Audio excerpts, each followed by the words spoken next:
Hey everybody, a couple of days ago, I issued a video blog that put out a story, put out the news that I got from a source that the city planned to cut jobs from the Parks and Recreation Department, which was the recipient of Measure Q funds, which were just voted favorably upon, just barely though, just barely by the Oakland electorate earlier this year. Well, on Facebook, Brooke Levin used to run the Public Works Department in Oakland, and then Annalee Allen, who has been an Oakland architectural historian for some decades now, and worked for the city of Oakland, said, "Oh, well, you should know, Zinni, that those are just part-time workers."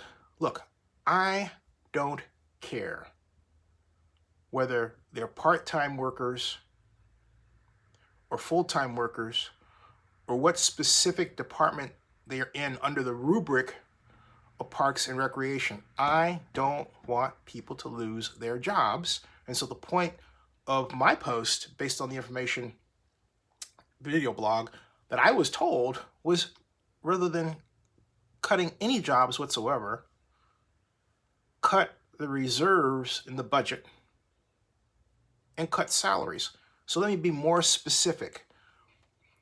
In the latest City of Oakland budget, $228.1 million in property tax revenue is projected for the 2020-2021 fiscal year.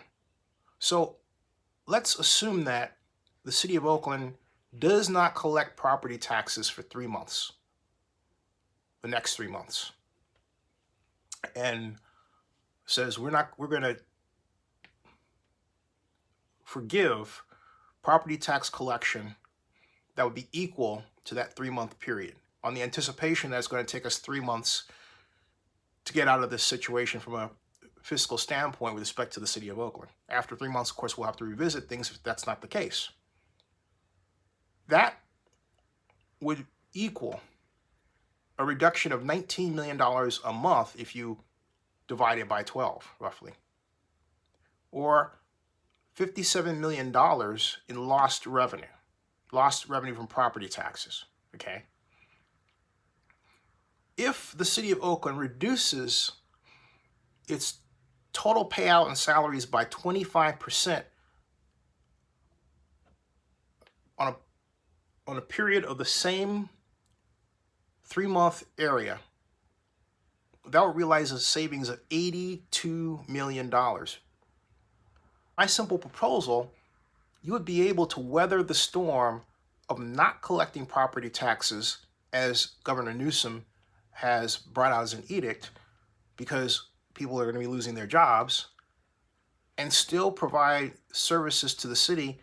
And something else too, just because a person has a part-time job does not mean they're less valuable than someone with a full-time job. Also, I remind everyone, there are scores of City of Oakland employees who are taking home nearly $500,000 a year. They can afford to share this pain in the middle of a worldwide pandemic. Not only that, the property tax reduction would save those part-time jobs, just as many of the part-timers will be eligible for government assistance from different levels, from the federal government to the state government to even the county, and of course the city of Oakland if they have a local small business. So let's not talk about cutting people, and let's forget the standard splitting of the hairs. Drastic changes have to be made, but should be made with an eye to an understanding that saving jobs saves lives in the middle of a pandemic. Subscribe to Zinni62 on YouTube.